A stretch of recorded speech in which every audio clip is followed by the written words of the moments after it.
the new Smith & Wesson M&P Shield, chambered in 45 ACP. Let's take a closer look at this.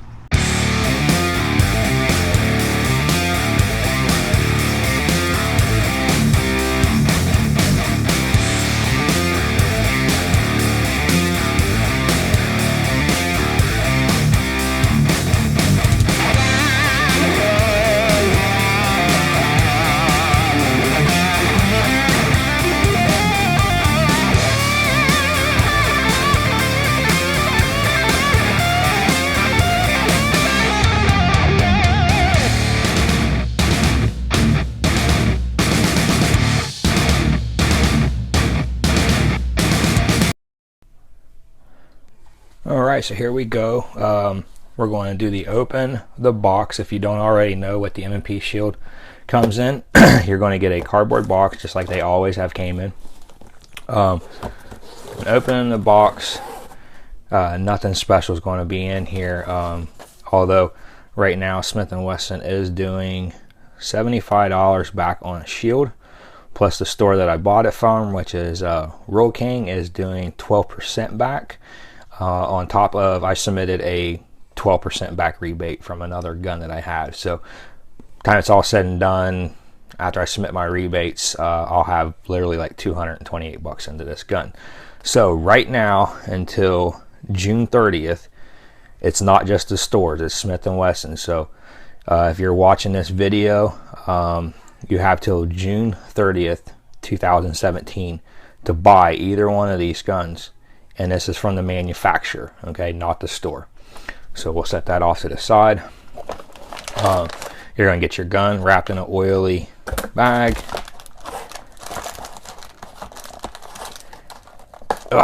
Your extra magazine, lock, manual, all that good stuff. I'll go through that here later. Nothing special. I've owned several shields, so basically know what to expect, but I will still read over that. It's always good to do.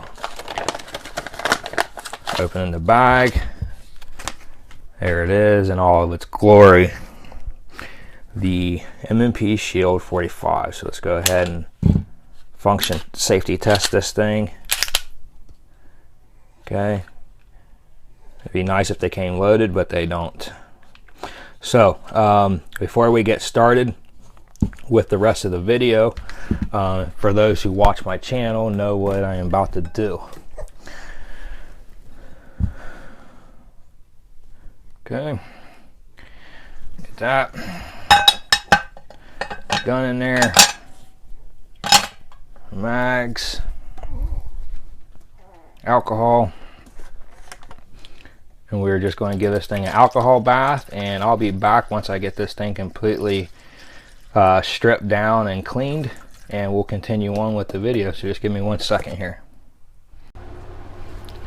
Alright, so we are back after the alcohol bath and Froglube.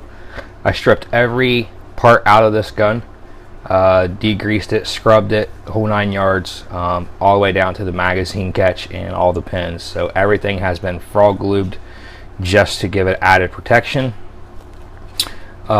Also, you will notice that it is now wearing a different pair of sights. That's because during that process I went ahead and I filmed the trigger job. If you haven't seen it, I will annotate it at the very end. So now let's just go over, I'm just going to go over some of the features and why I bought this gun. So size, the only thing I could pull off the website was the barrel length, which is 3.3 inches, and overall length from the end of the slide to the front of the slide, which is 6.5 inches. I couldn't find a dimension from here to here, but I'm sure if you search hard enough you'll find it. But just to give you an example, it's not much more than what the original shield is. Round count. So this is your flush fit magazine is kind of confusing to a lot of people that don't have common sense. This says 6+1, so they use the same body for both magazines. This one here is a 6 and this one here is a 7. They did it to cut costs, but I can tell you one of the things that they did change is both of these magazines have a different spring in them, and this one is obviously shorter than this one, so that's an improvement over the 40 and 9, which I have a video on the trouble that I had. Also, the coils are the same size all the way through, which was a design flaw in my opinion on the 9 and the 40. I was getting coil bind issues out of the short mag. Weight of this thing, it comes in unloaded at 20 and a half ounces, so 20.5 ounces, which is extremely light for a concealed carry 45, but not so light that it's going to be hard to manage. The barrel and slide is stainless steel with the Smith & Wesson Armalite finish, so very tough, very durable. You will get a long longevity out of your slide finish and just the construction all around, which I can vouch for my 9, which has over 10,000 rounds through it, and it barely shows any barrel wear. So the features on this gun, it's essentially the same as the other ones. The only couple things different, they put these slide serrations up here, which I think is, in my opinion, kind of useless. I never press check. I never put my hand anywhere from the trigger forward on any firearm, so I think it's kind of useless, but it does roll over from the 45 compact and 45 full size, or yeah, 45 full size M&P. So I think it's just kind of a signature deal, but it would have been nice to see the serrations go all the way up and just move the logo back. It is right-handed only, so for you lefties out there, most of you are pretty used to right-hand guns. The magazine catch cannot be switched over. Your first indicator is there's only one notch on the magazine. It cannot be switched over, and the manual safety is right-handed only. There is nothing on this side of the gun, but for you lefties out there, you're probably already used to that all the time anyway. I would just opt for the no thumb safety featured 45. So your sights, you'll get the, you know, obviously these are replacements. These are the Williams, but you'll get a 3-dot sight. They're the same as all the M&P lines before. Like I said, these sights actually came out of my 9mm. The only thing is, let's see if I can get it to, there is a little overlaps with the rear sight because the slide is a little bit thicker than the 9 and the 40 to accommodate that 45. But dovetail cut still fits. Alright, so we're just going to go over essentially why I bought this gun and why I opted for the thumb safety. So the main reason why I bought this gun is, you know, I've been thinking more and more, and I've been watching some videos on real life active shooters and stuff like that, and generally speaking, you know, that 3 shots, 3 feet, 3 seconds come into play. So the more and more I got thinking about it, and we all know that you don't want the bad guy showing up to court, the more I just kind of thought, you know, I'm seriously thinking about going with 45. And then right at the same time I was thinking about this, Smith & Wesson dropped this firearm to the market, which, as anybody that follows my channel knows, that I am in love with the Smith & Wesson Shields. I think it's a great gun, so, you know, it's almost like they designed it for me. So I decided to go ahead and get one of these. Plus, with the rebates right now, after it's all said and done, I will have a little over $200 wrapped up into this once I submit my rebates. And as far as the thumb safety thing goes, you know, I'm kind of limiting myself and my training to guns that do not have a thumb safety. So the more and more I got thinking about it, and the whole reason why I bought the Taurus G2 was because it had a thumb safety, so I could just take it and train to swipe. And here's my philosophy. If I grab a Glock and there is no thumb safety and I swipe, I'm still okay.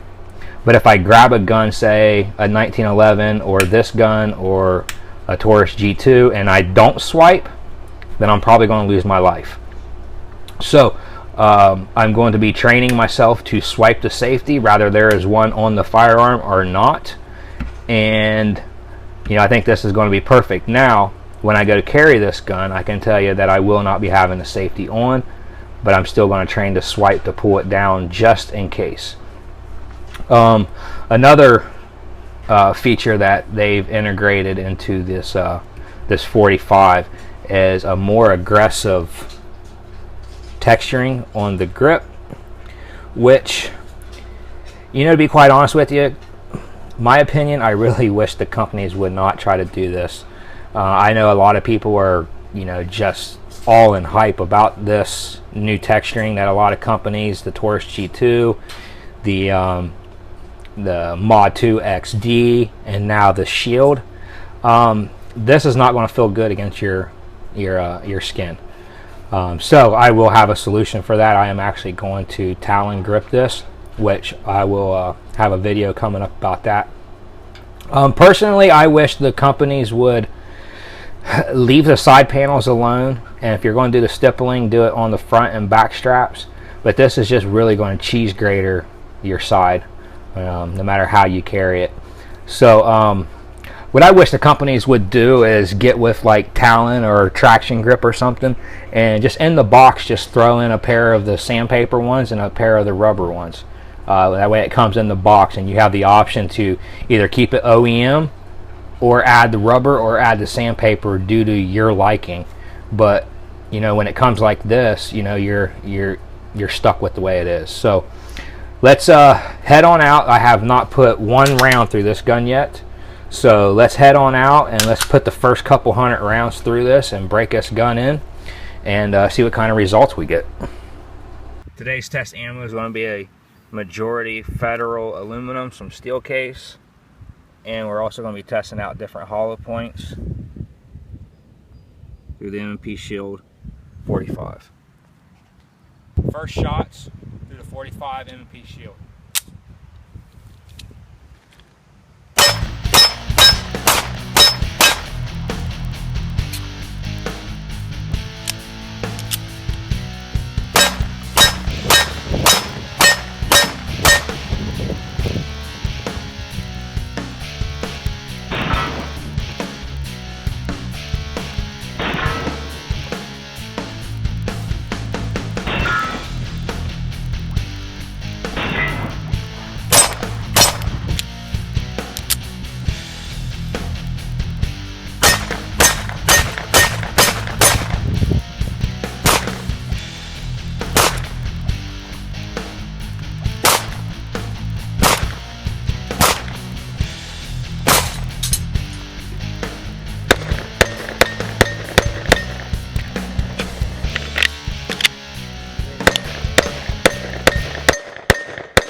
Alright, so we're going to test a couple different ammos. We're just going to mismatch the magazine here.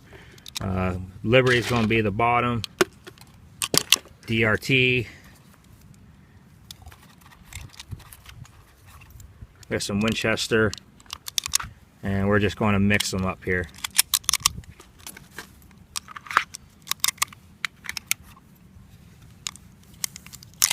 Okay, we're going to try the hollow points out and see if the gun will feed them.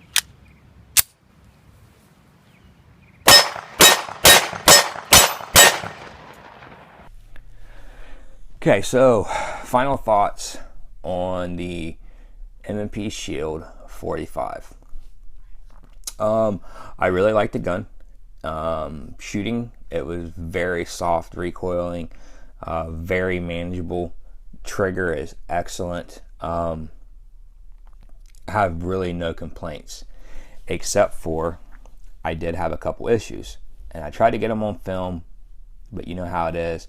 You try to catch something on film and it just don't perform right, or it performed great, kind of like your car acting up and you take it to the mechanic and it's fine now all of a sudden. So what I was getting was a premature slide lock. So the slide was locking back early, just like this, with a loaded round in the, or a loaded mag, and all I had to do is just flip the lever, slide would go forward. So it was locking back like it was last round hold open. That wasn't too disturbing because I was running crap ammo. I was running Blazer aluminum and Federal just because of the price of it, and some Tula. So I could chalk that up to just junk ammo, okay? But it is a Smith & Wesson, just like Glock, just like SIG, just like Kimbers, just like all the stuff that we pay good money for. You know, it should perform with any ammo in it. But that wasn't the most disturbing part. So, I get you the end cap right here that holds the recoil spring in together. It actually was walking itself out, and I noticed after I was shooting that this was kind of sticking out. I tapped on it and it went back in, and every time I shot it I would have to just keep tapping that back in. So when I got to the house, I actually put some thread lock on it and tapped it back in. Haven't fired it since. I did contact Smith & Wesson, which I have some videos on the phone call today that I made to them, but I'm not going to post it till this gun comes back from the factory, because this gun is going back. I called them and told them what was going on. The guy said, no problem, send it in, we'll check it out, we'll fix whatever needs to be done. So I am actually getting ready to leave right now and throw this in a box and ship it to Smith & Wesson. With that said, it don't really disturb me too much on this. I've had troubles out of a lot of guns. I had to send Glocks back. I've had to send a lot of guns back to the manufacturers. A gun is no different than anything else. It is a mechanical device that is man-made. You have a really good chance of having a problem, and especially when it's a newer prototype type of gun. Although Smith & Wesson's been making M&P shields for a handful of years now, the 45 is new, okay, and the 45 is a monster. So there are, it's trial and error, but really what's going to make the deal is if they hold up to their end. I understand things go wrong, okay, you break stuff, things happen, okay, but it's going to be totally up to Smith & Wesson to make this right, and that goes for any manufacturer out there. If you have problems with the gun, that's one thing, but it is your job to make me happy and to make me refer and keep purchasing your firearms.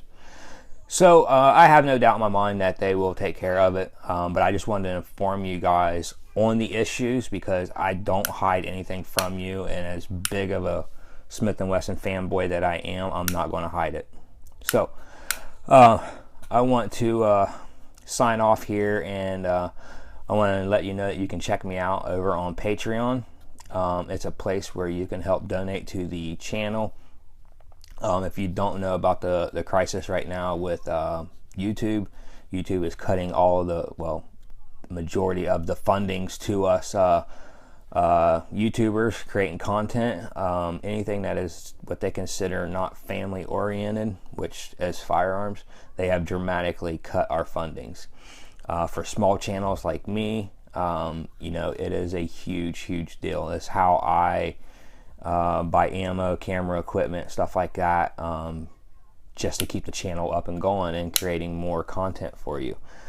So if you'd like, I'll have a link in the description. You can go there, check out my Patreon channel. If you're feeling generous, you can donate. I will also put a link over to my Facebook channel, and that's a place where you can come over, and I try to keep up-to-date news in the firearm industry, and it's also where I post up my new uploads.